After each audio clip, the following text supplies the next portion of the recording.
रोजाना सबसे पहले अनुपमा सीरियल देखने के लिए हमारे चैनल को सब्सक्राइब करें। एपिसोड के स्टार्टिंग में हम देखते हैं अनु के पास अंश का कॉल आता है। अनु सोचती है कि सब ठीक तो है ना। अनु अंश को बोलती है कि क्या हुआ, सब ठीक है ना। अंश बताता है कि यहाँ पर सब कुछ ठीक है। मेरी और राही की जो प्रेजेंटेशन थी ना वो काफ़ी ज़्यादा अच्छी गई है। और अनुमा, आपने मुझे बापूजी और उनके फ्रेंड्स की जो पिक्चर भेजी थी ना, मैंने उसको एआई से थोड़ा सा टचअप कर दिया है, जिसकी वजह से वो पिक्चर है ना पहले तो ब्लैक एंड वाइट थी बट अब वो कलरफुल हो गई है। अनु बोलती है ये तो अच्छी बात है, अब तू इस फोटो को है ना अपने सोशल मीडिया पर अपलोड कर दे। अंश बोलता है लेकिन क्यों। अनु बोलती है कि देख, तेरे बहुत सारे फॉलोअर्स हैं और ये फ़ोटो हर जगह जाएगी ना। इसके नीचे कैप्शन में ये लिख देना कि श्री हसमुख शाह है ना वो अपने इन 5 दोस्तों को ढूंढ रहे हैं। मैं इनकी डिटेल्स है ना नीचे बता दूंगी और साथ में मेरे नंबर दे देना। और ये भी लिख देना कि जिस किसी को भी इनके बारे में पता हो ना वो इन नंबर पर कॉल करे और इनसे पूछ ले। अंश बोलता है कि अनुमा, आपका आइडिया तो बहुत ज़्यादा अच्छा है। अब है ना बापूजी के दोस्तों को पता चल जाएगा कि बापूजी उनका कहाँ पर वेट कर रहे हैं। अनु बोलती है कि हाँ। अंश बोलता है कि अनुमा, आप तो जीनियस हो। अंश बोलता है कि अनुमा, आप तो हमारी जनरेशन को टक्कर दे रही हैं। अनु बोलती है कि मैं है ना किसी को टक्कर नहीं दे रही, मैं तो जेन जी, जेन अल्फ़ा, इन सारी पीढ़ियों के साथ चलने की कोशिश कर रही हूँ। अंश बोलता है कि अनुमा, आप तो हमारा साथ देते हो बट बा है ना वो हमेशा हम लोगों को डांटती रहती है। आपने नहीं सुना क्या, हमेशा बोलती है कि आग लगे तुम्हारे इस फ़ोन को, आग लगे इस सोशल मीडिया को। अनु बोलती है कि हाँ, बा डांटती है। सबको ये लगता है कि सोशल मीडिया है ना काम का नहीं है, बट कभी कभी सोशल मीडिया बहुत ज़्यादा काम आता है। अनु बोलती है कि सोशल मीडिया के जरिए जब फैमिली के ग्रुप बन जाते हैं ना तो चाचा चाची, दादा दादी, भैया भाभी सबको पता रहता है कि किसकी लाइफ में क्या चल रहा है और सबको ये भी पता चल जाता है कि दुनिया में क्या चल रहा है। अंश बोलता है कि हाँ, जैसे सबको पता चल गया कि आपने रजनी देसाई को बोला था ना कि मैं मारूंगी तुझे, घुमा घुमा के मारूंगी। अनु बोलती है कि अब बस भी कर दे। अनु बोलती है कि रजनी के किसी स्टाफ ने है ना वो वीडियो डाल दिया और वो वीडियो वायरल हो गया। अंश बोलता है कि हाँ, वो वीडियो तो सबने देख लिया। अनु बोलती है कि तू बस है ना इस फोटो को अपलोड कर देना ताकि ये भी वायरल हो जाए और बापूजी के सारे दोस्त मिल जाएं। जब ज़िंदगी से दोस्ती दूर हो जाती है ना तो सबको यही लगता है कि काम करने के 6 दिन तो है लेकिन संडे है ना वो कहीं पर खो गया है। हमारी उम्र तो हमारे साथ है बट हमारा बचपन है ना वो खो गया है। और हर मौसम है लेकिन बरसात का मौसम खो गया है। बापूजी को भी ऐसा ही लग रहा होगा कि उनके दोस्त उनके साथ नहीं हैं। अंश, बापूजी को उनके दोस्त ढूंढ कर दे दे। अंश बोलता है कि अनुमा, मैं अपनी जी जान लगा दूंगा और बापूजी के दोस्त उनको ज़रूर मिलेंगे। अनु कान्हा जी से प्रे करती है कि कान्हा जी बापूजी को उनके दोस्त से मिला दीजिए। नेक्स्ट हम कोठारी हाउस का सीन देखते हैं। यहाँ हम माही को देखते हैं। वो बहुत परेशान होती है। वो बोलती है कि मुझ पर तो कोई ध्यान ही नहीं देता। माही बोलती है आगे देखो तो अंश, पीछे देखो तो प्रेम, दाएं देखो तो राही, बाएं देखो तो परी। अब मुझे तो ऐसा लग रहा है कि ये लोग हैं ना मेरी जगह उस प्रेरणा को दे देंगे और ईशानी भी यहाँ आ गई है।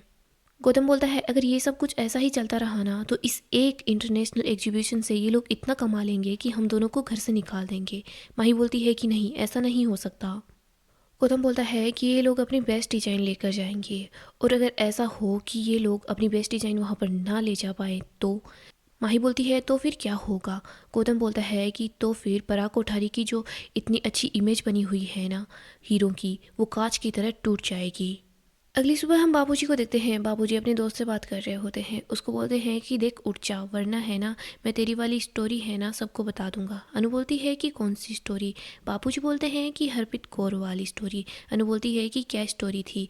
बाबूजी बताते हैं कि ये है ना उसको आई लव यू बोलने के लिए गया था। अनु बोलती है आगे क्या हुआ। बाबूजी बताते हैं कि जैसे ही उसके सामने गया ना तो ऐसे ही बोलता रह गया कि आई आई आई। वो बेचारी 2 मिनट तक खड़ी रही, सोच रही थी कि आगे कुछ बोलेगा, लेकिन नहीं, ये तो कुछ बोला ही नहीं। बापूजी बातें बताते हैं तो हंस रहे होते हैं। बापूजी बोलते हैं कि उन दिनों मैं बहुत ज़्यादा पतला था तो इसने मेरा नाम है ना हड्डी रख दिया। कॉलेज में सब लोग मुझे हड्डी कहकर बुलाते थे, यहाँ तक कि प्रोफेसर भी यही बोलते थे। अनु बोलती है कि बापूजी ये तो बॉडी शेविंग थी, लेकिन फिर भी आप लोग कितने किस्मत वाले हो ना कि आपकी दोस्ती इतनी अच्छी थी। बापूजी बोलते हैं कि हम तो है ना कॉलेज में पूरा दिन गाना गाया करते थे। अनु बोलती है कि कौन सा। बापूजी गाना चालू कर देते हैं और गाना गा रहे होते हैं कि ये दोस्ती हम कभी नहीं तोड़ेंगे। बापूजी म्यूजिक बंद कर देते हैं। बापूजी काफ़ी ज़्यादा इमोशनल हो जाते हैं। अनु बोलती है कि बापूजी क्या हुआ। बापूजी बोलते हैं कि कुछ नहीं। अनु बोलती है तो फिर गाना गाइए ना। बापूजी बोलते हैं कि मैं अपने बाकी दोस्तों के बगैर ये नहीं गा सकता। तभी बापूजी के बाकी के दोस्त भी वहाँ पर आ जाते हैं और वो भी गाना गाते हैं। बापूजी भी गाना गा रहे होते हैं। तीनों दोस्त काफ़ी ज़्यादा खुश होते हैं। अनु बापूजी को उनके दोस्तों के साथ देखकर काफ़ी ज़्यादा खुश हो जाती है। इधर बापूजी अनु को अपने दोस्तों से मिलाते हैं। बापूजी बताते हैं कि ये तो धीरज है और ये है नासिर। अनु दोनों का आशीर्वाद लेती है। बापूजी अपने दोस्तों को बताते हैं कि ये मेरी बेटी है अनुपमा। बापूजी अनु को बोलते हैं कि अनु, हम है ना कॉलेज में यही गाना गाते थे। इधर धीरज बोलता है कि अरे अभी भी हम यही गाना गा रहे थे, हड्डी। बापूजी बोलते हैं कि हड्डी मत बोल मुझे। बापूजी रविंद्र को बोलते हैं कि देखना ये लोग मुझे हड्डी बोल रहे हैं। बापूजी बोलते हैं कि देखो इस रविंद्र को क्या हो गया है। तीनों दोस्त काफ़ी ज़्यादा इमोशनल हो जाते हैं। धीरज बोलते हैं कि हमारा कमलेश नहीं रहा। बापूजी बोलते हैं कि उसके हिस्से का जो मजाक है ना वो भी हम ही कर लेंगे, उसको याद करके रोएंगे नहीं। नासिर बोलता है कि हाँ यार हड्डी ठीक बोल रहा है। बापूजी बोलते हैं कि देख मुझे फिर से हड्डी मत बोल। इसके बाद तीनों दोस्त मिलकर फिर से गाना गाते हैं। इधर हम अनु को देखते हैं जो कि इनका वीडियो रिकॉर्ड कर रही होती है। अनु देखती है कि बापूजी के दोस्त रविंद्र ने अपनी उंगली हिलाई है। अनु बोलती है कि 1 मिनट। अनु सबको बताती है कि अभी अभी है ना रविंद्र अंकल ने अपनी उंगली हिलाई। नासिर बोल रहा होता है कि बेटा ये सब कुछ फिल्मों में होता है, हकीकत में नहीं होता। अनु बोलती है कि नहीं मैं सच बोल रही हूँ, आप देखो ना वो फिर से अपने हाथ की उंगली हिला रहे हैं। अनु बोलती है कि कई बार ऐसा होता है कि शरीर बिल्कुल ठीक होता है लेकिन मन में है ना जीने की इच्छा नहीं होती। लेकिन आपके इस दोस्ती के गाने से ना शायद इनके मन में इच्छा हुई होगी कि अपने दोस्तों से मिलें। आप लोग चुप क्यों हो गए हो, आप प्लीज़ गाना गाइए ना। नासिर बोलता है कि बेटा ऐसा हो सकता है कि शायद ये इत्तेफाक हुआ होगा, ऐसा थोड़ी ना होता है। अनु बोलती है कि आप दुआओं में विश्वास रखते हैं ना। नासिर बोलता है कि हाँ। अनु बोलती है कि दोस्ती भी है ना सबसे बड़ी दुआ ही होती है। आप है ना अपने दोस्त को यही दुआ दीजिए, आप देखिएगा ये जल्दी से ठीक हो जाएंगे। बापूजी रविंद्र अंकल ठीक हो जाएंगे, आप बस गाना गाइए। तीनों दोस्त साथ मिलकर गाना गाते हैं। तभी रविंद्र को होश आ जाता है। वो बोलता है कि यार हड्डी तू तो है ना बहुत बुरा और बेसुरा गाना गाता है। बापूजी और बाकी के दोस्त रविंद्र से बातें करने लग जाते हैं। इधर अनु भी खुश हो जाती है। वो बोलती है कि कान्हा जी आपने है ना दोस्ती की लाज रख ली। आगे हम कोठारी हाउस का सीन देखते हैं। हम देखते हैं प्रेम, राही, अंश और बाकी के सब लोग साथ होते हैं। सब लोग एग्जीबिशन की ही बातें कर रहे होते हैं। प्रेम बताता है कि वैसे तो वहाँ पर सिक्योरिटी होने वाली है लेकिन हमने है ना हमारे लिए एक्स्ट्रा सिक्योरिटी का भी सोच लिया है। राही बोलती है कि हम लोग 1 मिनट के लिए भी अपने स्टॉल को है ना खाली नहीं छोड़ेंगे। राही बोलती है प्रेम कैमराज का अरेंजमेंट हो गया है ना। प्रेम बताता है कि हाँ सब कुछ हो गया है और हम फिर से एक बार चेक कर लेंगे। राही बोलती है कि कान्हा जी करे अब कोई भी मुसीबत ना आए। तभी यहाँ पर माही और गौतम आते हैं। राजा बोलता है कि आ गई, वो भी एक नहीं दो दो। गौतम बोलता है कि बहुत ज़्यादा काम चल रहा है ना, क्या हुआ तुम्हारी हेल्प करने के लिए वो प्रेरणा नहीं आई क्या। अंश बोलता है कि नहीं, काम बिगाड़ने के लिए तुम लोग जो आ गए हो। माही बोलती है कि अंश तुम चुप रहो। राही बोलती है कि बकवास करना तुम लोगों ने स्टार्ट किया है, तुम लोग बस यहाँ से चले जाओ, शांति अपने आप हो जाएगी। माही और गौतम वहाँ से चले जाते हैं। राजा बोलता है कि गाइस हम लोगों को है ना इनसे केयरफुल रहना पड़ेगा, इनका तो यही काम है कि सुबह उठो, बनते काम को बिगाड़ दो और फिर से वापस सो जाओ। राई बोलती है कि हाँ घर का बेटी लंका ढाए, हमारे दुश्मन है ना हमारे घर के अंदर ही है, हमें इनसे केयरफुल रहना होगा। तभी यहाँ पर प्रेरणा भी आ जाती है। राही बोलती है कि तुम्हारा काम हो गया क्या। प्रेरणा बताती है कि हाँ, आप लोगों को कुछ हेल्प चाहिए क्या। राही बोलती है कि वैसे हमारा काम हो गया है लेकिन हेल्प चाहिए होगी तो मैं तुम्हें ज़रूर बताऊंगी। प्रेरणा बोलती है कि मैं ऐसे सोच रही थी कि हम है ना एग्जीबिशन के अंदर खाने का स्टॉल भी लगाते हैं। देखो वहाँ पर है ना इंटरनेशनल कस्टमर होंगे, हम सारा का सारा फूड स्टॉल तो वहाँ नहीं लगाएंगे लेकिन कुछ ऐसी चीज़ें वहाँ पर लगाएंगे जो कि हाथ से उठाकर या फिर फोक से उठाकर खाई जा सके। बताओ मेरा आइडिया कैसा लगा। परी बोलती है कि तुम्हारा आइडिया बहुत अच्छा है। राही बोलती है कि हाँ आइडिया बहुत अच्छा है। प्रेम तुम बताओ ना, देखो वैसे भी लोग चलते फिरते सारा सामान देखेंगे ना तो उनको भूख तो लग ही जाएगी। राजा बोलता है कि प्रेम भाई की खाने की खुशबू से है ना मुझे भूख लग जाती है। ईशू बोलती है कि मुझे तो बात करते करते ही भूख लग गई है। राही बोलती है कि प्रेम प्लीज़ मान जाओ ना, फूड स्टॉल भी लगा लेते हैं। प्रेम बोलता है कि गाइस आइडिया बहुत अच्छा है लेकिन मैं है ना सिर्फ पापा के बिजनेस पर ज़्यादा ध्यान देना चाहता हूँ, इसी स्टॉल पर हम लोग ज़्यादा ध्यान देंगे। प्रेरणा बोलती है कि कोई बात नहीं, हम दोनों स्टॉल लगाएंगे, फूड स्टॉल को मैं संभाल लूँगी और बाकी का काम तुम लोग संभाल लेना। अंश बताता है कि ये सारी की सारी ज्वेलरी है ना हमें अपनी गाड़ी में लेकर जानी है, मैं इसको फ़िलहाल इस सेल में रख देता हूँ। और प्रेम एक्स्ट्रा सिक्योरिटी के लिए मैं इसको तुम्हारे रूम में रख दूंगा और कीज़ भी तुम्हें दे दूंगा। प्रेम बोलता है कि ठीक है। अंश सारी ज्वेलरी को सेल में रख देता है। गौतम यहीं पर पास में खड़े होकर सारी बातें सुन रहा होता है और वो काफ़ी ज़्यादा खुश हो जाता है। आगे हम हॉस्पिटल का सीन देखते हैं। रविंद्र बोलता है कि हसमुख तूने है ना किसी को मेरी बात तो नहीं बताई ना। अनु बोलती है कि नहीं बापूजी ने कुछ भी नहीं बताया, आई आई। इसके बाद बापूजी के बाकी दोस्त भी बोल रहे होते हैं कि आई आई, सब लोग हंसने लग जाते हैं। अनु बोलती है कि आप लोगों को भूख लग गई होगी, फ्रूट्स खा लीजिए। इधर बाबूजी के दोस्त बोलते हैं कि नहीं, हमें फ्रूट्स नहीं खाने, हमें तो है ना समोसा और क्रीम रोल खाने हैं। अनु बोलती है कि आपको है ना बाबूजी ने बताया होगा। धीरज बोलता है कि हाँ, इसने है ना बहुत तारीफ़ की है, अब मुझे तो बस तुम्हारे हाथ का खाना खाना है। और वैसे भी मैं तो फ्रूट्स ऐसे भी नहीं खाता। अनु बोलती है कि फ्रूट्स ऐसे कटे हो तब भी दिल नहीं करेगा क्या फ्रूट्स खाने का। इसके बाद बापूजी और उसके दोस्त फ्रूट्स खाने लग जाते हैं। इधर हम देखते हैं धीरज बोलता है कि हसमुख तेरी बेटी तो है ना काफ़ी ज़्यादा टैलेंटेड है। बापूजी बोलते हैं कि इसका टैलेंट है ना पूरे देश में मशहूर है, देश में क्या विदेश में भी मशहूर है, इसने इंटरनेशनल कंपटीशन भी जीता है। और ये है ना डांट तो ऐसी लगाती है कि पूछो ही मत। अनु बोलती है कि बाबूजी मैंने कब डांट लगाई। धीरज बोल रहा होता है कि आज है ना इतने सालों बाद दोस्तों से मिलकर काफ़ी ज़्यादा अच्छा लग रहा है, बस कमलेश की कमी है। बापूजी बोलते हैं कि वो कॉलेज में ही ऐसा ही करता था, बाई बोले बगैर ही चला जाता था और दुनिया से भी बाई बोले बिना ही चला गया। अनु बोलती है कि बापूजी आप फिक्र मत कीजिए, आप सारे दोस्त एक साथ हैं ना, इसका मतलब वो भी आपके साथ ही है। रविंद्र बोलता है कि हसमुख मैंने सिर्फ तुझे एक आवाज़ दी और तू यहाँ पर आ गया। बाबूजी बोलते हैं कि धीरज और नासिर तुम दोनों यहाँ पर कैसे आए। अनु बताती है कि सोशल मीडिया के ज़रिए से। अनु बताती है कि मैंने अंश को बोला था कि आप लोगों की जो कॉलेज वाली फ़ोटो है ना उसको सोशल मीडिया पर डाल दे, और वो फ़ोटो वायरल हो गई। इन लोगों के परिवार वालों ने वो फ़ोटो देख ली, इसके बाद इन लोगों को बता दिया। इधर नासिर बताता है कि हाँ मेरे पोते ने वो फ़ोटो देखी थी, फिर मैंने धीरज को कॉल किया। धीरज बताता है कि इसके बाद हम सीधा यहाँ आ गए। इधर हम देखते हैं रविंदर हाथ जोड़कर बोल रहा होता है कि थैंक यू अनु बेटा।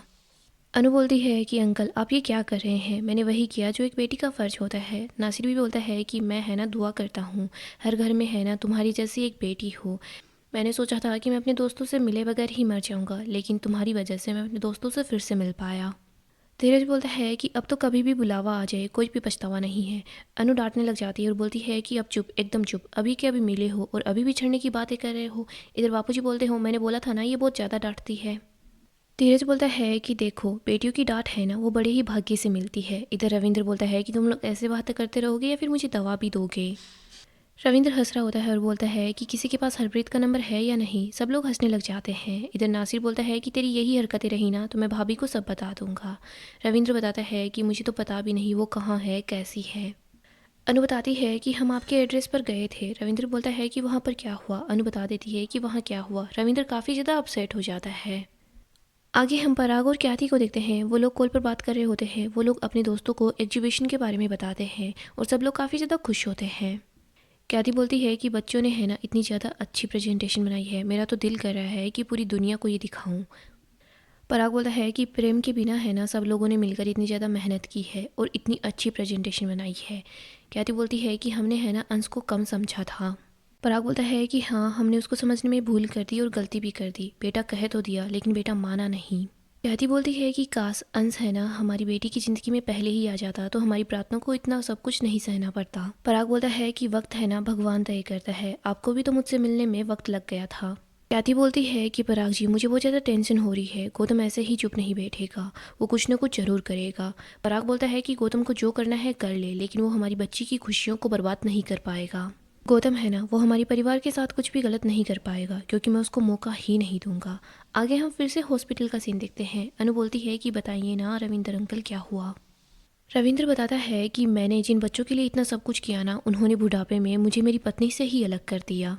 मैं तो अपने बड़े बेटे के साथ था और मेरी पत्नी मनप्रीत को मेरे छोटे बेटे ने रख लिया, लेकिन वो भी नौकरानी बनाकर। हम जब भी बुजुर्गों को ऐसे काम करते हुए देखते थे ना तो हमने कभी नहीं सोचा था कि ये सब कुछ हमारे साथ होगा। एक दिन मुझे दूध लाने में थोड़ी देर हो गई। बेटा बहुत ज़्यादा गुस्से में था कि उसको टाइम पर चाय नहीं मिली। बेटे ने धक्के मारकर मुझे घर से बाहर निकाल दिया। मैं बेहोश हो गया था। जब मुझे होश आया ना तो मैंने देखा कि मैं सड़क पर था। मैंने कभी भी मनप्रीत को काम नहीं करने दिया, उसको हमेशा रानी बनाकर रखा, लेकिन अब इस बुढ़ापे में मेरी रानी नौकरानी बनकर रह गई। इसके बाद रविंद्र रोने लग जाता है। रविंद्र बताते हैं कि कभी कभी जब हम दोनों की फ़ोन पर बात होती थी ना तो हम ये सोचते थे कि मर जाते हैं, लेकिन इतनी हिम्मत भी नहीं हुई। नासिर बोलता है कि तुमने पुलिस की मदद क्यों नहीं ली। बापूजी भी बोलते हैं कि हाँ हम अभी पुलिस के पास कॉल करते हैं। रविंद्र बोलता है कि क्या बोलोगे। बापूजी बोलता है कि यही कि तेरे बेटे ने तेरा सर फोड़ दिया। रविंद्र बताता है कि लेकिन कोई भी सबूत नहीं है ना, कोई सीसीटीवी कैमरा भी नहीं है। ये बात किसी ने सुनी यही है और जो कोई सुनेगा सब यही बोलेंगे कि बुड्ढा है ना वो सटक गया है। यारो मुझे बस एक बार मनप्रीत से मिला दो। धीरज बोलता है कि इस उम्र में जब हमारा साथी हमारे साथ नहीं होना तो एक एक सांस बहुत ज़्यादा भारी पड़ती है। मेरी वाइफ तो मुझे छोड़कर चली गई, लेकिन तुम्हारी वाली है तो सही ना। अनु बोलती है कि और आप अपनी पत्नी से ज़रूर मिलेंगे रविंद्र अंकल। अनु बोलती है कि आपके ये सारे दोस्त और आपकी ये बेटी आपके साथ है। इधर नासिर बोलता है कि हाँ, जैसे तू है ना मेरी वाली को मेरे लिए भगा कर लेकर आया था ना, वैसे ही हम मनप्रीत भाभी को है ना तेरे लिए भगा कर लाएंगे। रविंद्र बोलता है लेकिन मेरे बेटे को पता चलेगा ना तो वो मनप्रीत को बहुत सताएगा। अनु बोलती है कि आपका बेटा है ना वो कुछ भी नहीं कर पाएगा, और आपको और आपकी पत्नी को जिसने अलग किया है, जिन लोगों ने सताया है ना, हम उनको ज़रूर सबक सिखाएंगे। इसके बाद आपके बेटे हैं ना रास्ते में भी अगर कोई बुजुर्ग दिखेंगे ना तो उनका सम्मान करेंगे, उनके साथ बदतमीजी करने की कोशिश नहीं करेंगे। उनको रास्ते में कोई भी बूढ़ी औरत या फिर कोई भी चाची ताई कोई भी दिखेगी ना तो वो लोग उनके पैर छुएंगे और माफ़ी मांगते रहेंगे। ये मेरा आपसे वादा है अंकल। अनु रविंद्र के पास आती है और बोलती है कि आप चारों इस मिशन में मेरा साथ देंगे ना। सब बोलते हैं कि हाँ, हम सब तुम्हारे साथ हैं। अनु बोलती है ठीक है, हो जाए मिशन सबक। हम देखते हैं बापूजी और उसके दोस्त रविंद्र को घर ले आते हैं। रविंद्र अपसेट सा होता है। अनु बोलती है कि आप क्या सोच रहे हैं। रविंद्र बताता है कि बेटा मैं यही सोच रहा हूँ, हॉस्पिटल भले ही कितना ही बड़ा क्यों ना हो, लेकिन घर तो घर ही होता है। सब लोग बातें करते करते हंस रहे होते हैं। रविंद्र फिर से परेशान हो जाता है। नासिर बोल रहा होता है कि रविंद्र क्या हुआ, अपने उस नालायक बेटे के बारे में सोच रहा है क्या? देख, उसके बारे में मत सोच और परेशान मत हो, उसको तो सबक हम जरूर सिखाएंगे। नासिर बोलता है कि तू उसको एक जोरदार थप्पड़ लगाना। बाबूजी बोलते हैं कि अगर थप्पड़ ही लगाना है ना तो ये अन्नू है ना थप्पड़ मारने वाली एक्सपर्ट। देखो, हर काम है ना थप्पड़ से नहीं होता, कुछ कामों के लिए तरकीब भी लगानी पड़ती है। नासिर बोलता है कि लेकिन वो अपने पापा के साथ ऐसा कैसे कर सकता है। नासिर बोलता है कि इसके बेटों ने अपने माँ बाप को ही अलग कर दिया, माँ बाप को एक दूसरे से दूर कर दिया, माँ को नौकरानी बनाकर रख लिया। धीरज और नासिर दोनों बहुत गुस्से में होते हैं। अनु बोलती है कि आप दोनों का गुस्सा है ना बिल्कुल जायज़ है, लेकिन हमें सोच समझ कर ही कोई कदम उठाना होगा। रविंदर और धीरज बोलता है कि हम कुछ ना करें, हाथ पर हाथ रख कर बैठ जाए। अनु बोलती है कि ऐसा नहीं है, इनके बेटों को हमें सबक सिखाना है, लेकिन हमें कानून को अपने हाथ में नहीं लेना है, इनके बेटों को हमें सुधारना है। और अगर हम उनको नहीं सुधार पाए ना तो कोई बात नहीं, सबूत इकट्ठा करके हम लोग कानून की मदद लेंगे, लेकिन कानून को अपने हाथ में नहीं लेंगे। हम लोग है ना उन लोगों को बस जैसे का तैसे का मतलब है ना अच्छे से समझाएंगे और कुछ नहीं। गाइस, डेली अपडेट के लिए आप हमारे चैनल को सब्सक्राइब करें, साथ ही साथ वीडियो को लाइक भी कर दें। गाइस, नेक्स्ट एपिसोड काफ़ी ज़्यादा इंटरेस्टिंग होने वाला है। नेक्स्ट एपिसोड में हम देखेंगे अनु सोच लेती है कि उसको क्या करना है। अनु बोलती है कि हम है ना रविंद्र अंकल के बेटों को सबक ज़रूर सिखाएंगे। हम देखते हैं अनु और बाबूजी दोनों अमीरों की तरह कपड़े पहनकर रविंद्र के बेटे के घर के यहाँ पहुँच जाते हैं। यहाँ पर हम देखते हैं मनप्रीत घर में पोछा लगा रही होती है, तभी घर में कोई आता है। इधर हम देखते हैं रविंद्र का बेटा जाकर दरवाज़ा खोलता है, उसकी पत्नी भी उसी के साथ होती है। इधर मनप्रीत देखती है कि कौन आया है। यहीं पर अनु और बापूजी सामने होते हैं। अनु बोल रही होती है कि मैं अनु हूँ और ये है मेरे डैडी जी। अनु बताती है कि हम है ना बहुत ज़्यादा अमीर है। अनु बोलती है कि मेरे डैडी जी है ना वो मनप्रीत बुआ के चचेरे भाई हैं। बापूजी भी बोल रहे होते हैं कि हाँ, मैं बहुत ही ज़्यादा अमीर हूँ। अनु बोलती है कि मेरे डैडी जी है ना, इनका नाम है हरदीप सिंह। इधर हम देखते हैं रविंद्र के बेटा और बहू ये दोनों काफ़ी ज़्यादा खुश हो जाते हैं। वो सोच रहे होते हैं कि हमारी माँ के इतने अच्छे और इतने ज़्यादा अमीर रिश्तेदार भी हैं। वो लोग बापूजी और अनु दोनों का अच्छे से वेलकम करते हैं। इधर अनु सोच रही होती है कि इन लोगों को मुझे बस ऐसे ही सबक सिखाना है। इधर हम देखते हैं अनु दौड़कर मनप्रीत के पास जाती है, उसका आशीर्वाद लेती है। वो बोल रही होती है कि बुआ जी, हम आपसे मिलने ही यहाँ पर आए हैं। इधर हम देखते हैं रविंद्र के बेटे बहुत ज़्यादा खुश हो रहे होते हैं। वो सोचते हैं कि हमें तो कुछ पता भी नहीं था। वो लोग पैसों के लालच में ही ये सब कुछ कर रहे होते हैं। सो दोस्तों, डेली अपडेट के लिए आप हमारे चैनल को सब्सक्राइब करें, साथ ही साथ वीडियो को लाइक भी कर दें।